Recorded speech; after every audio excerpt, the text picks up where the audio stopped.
Buenas tardes from beautiful Matagalpa, Nicaragua. It is Monday, St. Patrick's Day to you all. There's only one town I know of in the whole country that's celebrating St. Patrick's Day in Nicaragua, and that is San Juan del Sur, which is heavily populated by North American expats. So that would be the place for somebody to go get a Guinness in country. So I don't drink anymore, and I'm nowhere near San Juan del Sur, so I won't be participating. But good news of the day, I actually move over to the 3-month condo rental tomorrow. So that'll be an impressive video once I get my luggage moved in at the end of the day. Did see some updates for VA stuff. As most of you know, I'm a service-connected disabled veteran. I've had a bunch of claims going through. I've already had my 100% permanent in total, but I still had a total of 3 claims that were unresolved. One took 5 years to get to the Veteran Board of Appeals, and though it was a win, they issued a 3-month retroactive payment, not a 50-month retroactive payment. So for those that are veteran benefit minded, your next step, if you disagree with the after waiting years to see the judge and you don't get a stellar decision, is you have the option to take it to the U.S. Court of District Appeals for veterans claims. I was notified by an attorney's office, Bergen & Moore, of them willing to take my case even before I got the official notice in the mail. So that was kind of unique, and they took my claim, and that was back in October, November of last year when I signed paperwork. I just saw announcements.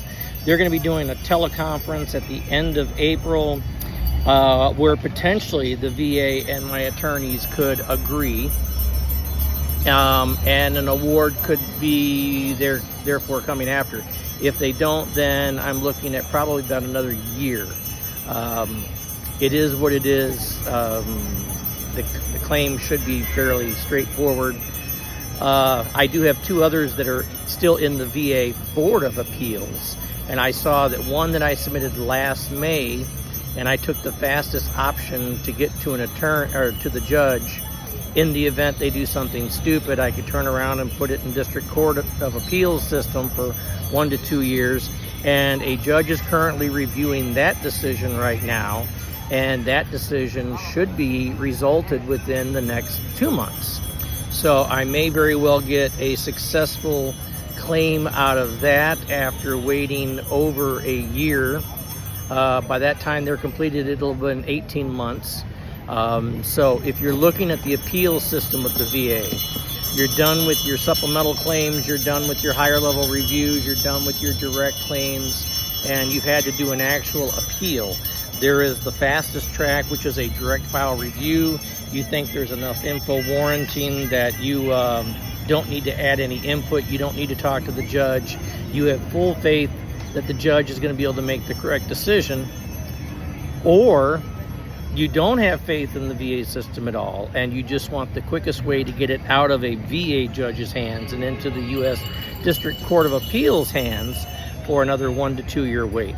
Adding evidence in the interim, or waiting to see the judge in person over a teleconference. Again, mine was a 5-year wait. It's supposed to only take 3, but they are incredibly backlogged, and that was before they started laying off employees across the entire federal system. I can only imagine what kind of delays fellow veterans are looking for with those going forward. But I could very well see the one that's at Court of Appeals resulted in less than 3 months. I could potentially see the one that's being reviewed by a judge resolved within 2 months. And then I'm still waiting another, wow, I got a bee flying around me. I'm still waiting another 6 months before a direct file review with a judge on my 3rd and final claim, which I know will have to go to U.S. Court of District Appeals, and that's a toxic exposure claim that should have been approved with the law changes due to the PACT Act of 2019, but wasn't. So that's a little bit of the VA info. We do have a WhatsApp page within our Expats of Nicaragua where I'm answering veteran questions about benefits and healthcare. I am no longer an accredited service officer, but I can give people guidance on what documentation to collect and who they need to send it to. I just can't file their claims for them directly. So I still have a wealth of knowledge up here in the cranium, and would love to be able to assist people with the things they don't know in regards to their benefits and compensation. But yeah, new condo tomorrow. Hopefully you already saw the video that all of the documentation that I needed to collect has been collected.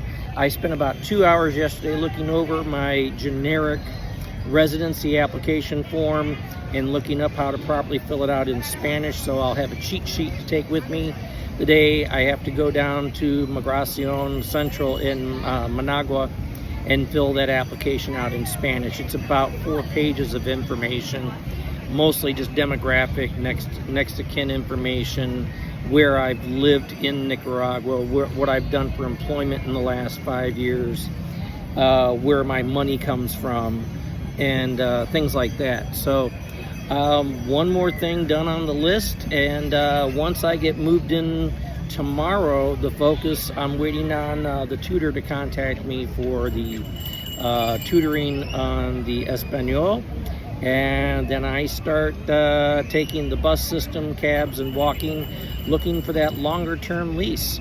And again, I've given myself until the beginning of May to do that. I have expiration on some of the health cert and the law enforcement backgrounds happening in May. So May 1st would be a good time for me to get it all done. And that is a quick update. I hope you all well. And until the next episode, adios.